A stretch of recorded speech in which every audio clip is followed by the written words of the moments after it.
रुद्राक्ष का जल पीने के क्या फायदे हैं, कौन कौन से रोग दूर होते हैं और किन किन परेशानियों से आप जल्दी से राहत पा सकते हैं और उपाय को कैसे करें कि आपको जल्दी से जल्दी ही राहत मिल जाए।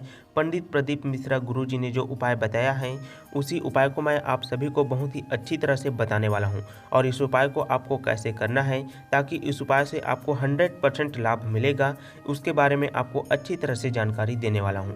श्री शिवाय नमस्तुभ्यम। दोस्तों, अगर आपके घर में भी कोई ऐसा व्यक्ति है जो कि बहुत ही ज़्यादा बीमार रहता है या उसे हमेशा हॉस्पिटल जाने की ज़रूरत पड़ती हो, उसे कुछ न कुछ समस्या उसके शरीर में लगी रहती हो, तो दोस्तों उसके लिए एक बहुत ही आसान सा उपाय है जो कि शिव महापुराण कथा का ही उपाय है। अगर आप इस उपाय को कर लेते हैं तो निश्चित ही आपके शरीर में कितने ही भारी से भारी रोग भी होगा तो वह आपके शरीर को छोड़ देगा।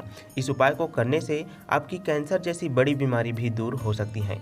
अगर आप इस उपाय को पूरे विश्वास के साथ करते हैं तो ऐसा कोई रोग नहीं है जो इस उपाय से दूर ना हो। इसीलिए आप एक बार इस उपाय को करके जरूर देखिए और मेरी बातों को ध्यान से सुनिए। बहुत ही आसान सा उपाय है जो कि भगवान भोलेनाथ से जुड़े हुए हैं। इस उपाय में आपको एक रुद्राक्ष की जरूरत पड़ेगी। रुद्राक्ष कोई सा भी मुखी का होगा तो चल जाएगा, पर रुद्राक्ष आपका असली वाला ही होना चाहिए। साथ ही वहाँ रुद्राक्ष सिद्ध भी होना चाहिए। ऐसा नहीं कि आप सिर्फ रुद्राक्ष को खरीद करके ले आए हो और आप इस उपाय में उसे उपयोग कर लें। आपका रुद्राक्ष सिद्ध भी होना चाहिए। अगर आपको रुद्राक्ष को सिद्ध करवाने में कोई दिक्कत आ रही है तो उस स्थान पर आप लोग जो भी कुबेश्वर धाम से कोई एक रुद्राक्ष लेकर के आए हैं वहाँ रुद्राक्ष पूरी तरीके से सिद्ध है। अगर आप रुद्राक्ष को कुबेश्वर धाम से लाए हैं तो उस रुद्राक्ष को आप इस उपाय में उपयोग कर सकते हैं। आपको क्या करना है, किसी भी रात्रि में एक तांबे का पात्र लेना है या अगर आपको आपके घर में कटोरी मिल जाए तो आपको कटोरी लेना है। उसमें शुद्ध जल भर लेना है। शुद्ध जल भरने के बाद आपको उसमें आपके पास जो रुद्राक्ष है सिद्ध वाला रुद्राक्ष उसी तांबे के पात्र में डाल देना है। अब इस कटोरी को किसी अच्छे स्थान पर रख दीजिए, चाहे तो आप अपने पूजा घर में भी रख सकते हैं और इस कटोरी को पूरी रात रखे रहने दीजिए। देखिए, आप इस उपाय को पूरे ध्यान से सुनिएगा। ऐसा नहीं कि आप अभी उपाय को जान गए हो, पूरी बातों को ध्यान से सुनकर ही आप इस उपाय को कीजिए, तभी आपको पूरा लाभ मिलेगा। आप इस वीडियो को बिल्कुल भी स्किप करके ना देखें, क्योंकि क्या पता जिस समय मैं आपको इम्पोर्टेंट बात बताने वाला रहूँगा और आप लोग उसी समय वीडियो को स्किप कर दिए। तो आपको अपने फायदे के लिए इस वीडियो को पूरा ध्यान से सुनना है ताकि आपके जो रोग हैं वह जल्दी से जल्दी ठीक हो जाए। सुबह उठकर सबसे पहले इस कटोरी में से आप उस रुद्राक्ष को निकाल करके किसी अच्छे स्थान पर रख दें। चाहे तो आप अपने पूजा घर में शिवलिंग के पास में उस रुद्राक्ष को रख सकते हैं। और जो कटोरी का जल है यह अब आपके शरीर के लिए एक औषधि बन गया है। यह आपके शरीर के लिए बहुत ही महत्वपूर्ण औषधि का काम करेगा। इस जल को आपको पूरे दिन भर में 3 से 4 बार 2-2, 3-3 चम्मच करके पीना है। सुबह जैसे ही आप उठेंगे तो सबसे पहले 2 से 3 चम्मच जल का आचमन कर लें। उसके बाद फिर 2-3 घंटे बाद फिर 2-3 चम्मच जल का आचमन कर लें।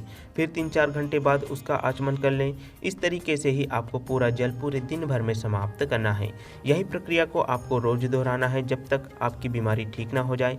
इसी तरीके से आपको रात में तांबे के पात्र में जल भरना है, उसके अंदर रुद्राक्ष डाल देना है, पूरी रात रखे रहने देना है। सुबह उठकर रुद्राक्ष को बाहर निकालकर उस जल का सेवन पूरे दिन भर में आपको थोड़ी थोड़ी मात्रा में करते रहना है। इससे आपके शरीर के अंदर जितने भी रोग होंगे, कोई भी बड़ी बीमारी होगी जो दवाइयों से ठीक नहीं हो रही होगी, वह जल्द से ही ठीक हो जाएगी। यह उपाय खुद पंडित प्रदीप मिश्रा गुरुजी ने अपने शिव महापुराण कथा में बताया है। अगर आपको इस उपाय को करने में कोई भी समस्या आती है तो उसे आप हमसे कमेंट करके पूछ सकते हैं। तो फिर दोस्तों, आप इस उपाय को करके जरूर देखिए, आपको जरूर ही लाभ मिलेगा और मन में पूरा विश्वास रखना है। ऐसा नहीं कि उपाय को बस करना है, इस तरह से आपको नहीं करना है।